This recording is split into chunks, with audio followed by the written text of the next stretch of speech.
గుంటూరు జిల్లా తాడేపల్లిలోని bypass road వద్ద అయోధ్య రామమందిర సైకత శిల్పం చూపర్లను ఆకట్టుకుంటోంది. కొండా ప్రతాపరెడ్డి ఆధ్వర్యంలో అంతర్జాతీయ సైకత శిల్పి బాలాజీ వరప్రసాద్ రామమందిరానికి సంబంధించి ఇసుక గుడిని రూపుదిద్దారు. అనంతరం ఆయన మాట్లాడుతూ ఈ విధంగా రామమందిరాన్ని నిర్మించడం దేవుడిచ్చిన వరంగా భావిస్తున్నానని తెలిపారు. నేను అంతర్జాతీయ సైకత శిల్పిని. ఇప్పటివరకు ఎన్నో సైకత శిల్పాలు విభిన్న కార్యక్రమాలు, సామాజిక, సాంస్కృతిక, రాజకీయ కార్యక్రమాల మీద 1000కి పైగా సైకిల్ శిల్పాలు చేసి అనేక వర్క్షాప్స్ కండక్ట్ చేసి ఎంతోమంది విద్యార్థులను నేను తయారు చేస్తున్నాను. సైకిల్ శిల్పకళలో అంతర్జాతీయ స్థాయిలో నాకు 3 సార్లు మొదటి స్థానం దక్కింది. 28 దేశాల నుంచి వచ్చిన అంతర్జాతీయ సైకిల్ శిల్పుల్లో నేను మొదటి స్థానం 2023, 2018, 2022లో సంపాదించాను.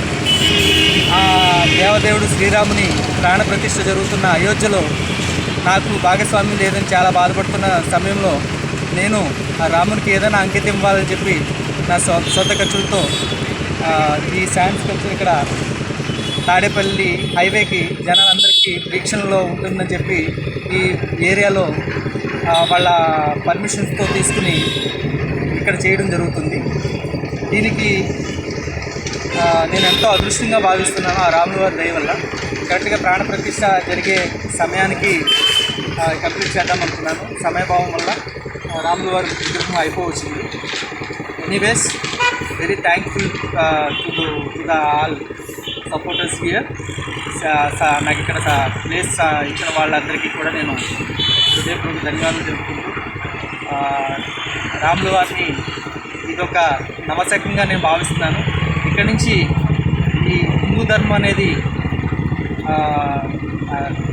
ఎంతో ఎంతో గొప్పగా పరిణమిస్తూ ఇది ఒక నవశకంగా రాముల వారి రాజ్యం మళ్ళీ వచ్చినట్టుగా నేను ఈరోజు భావిస్తున్నాను.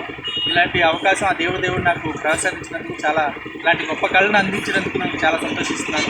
జై శ్రీ.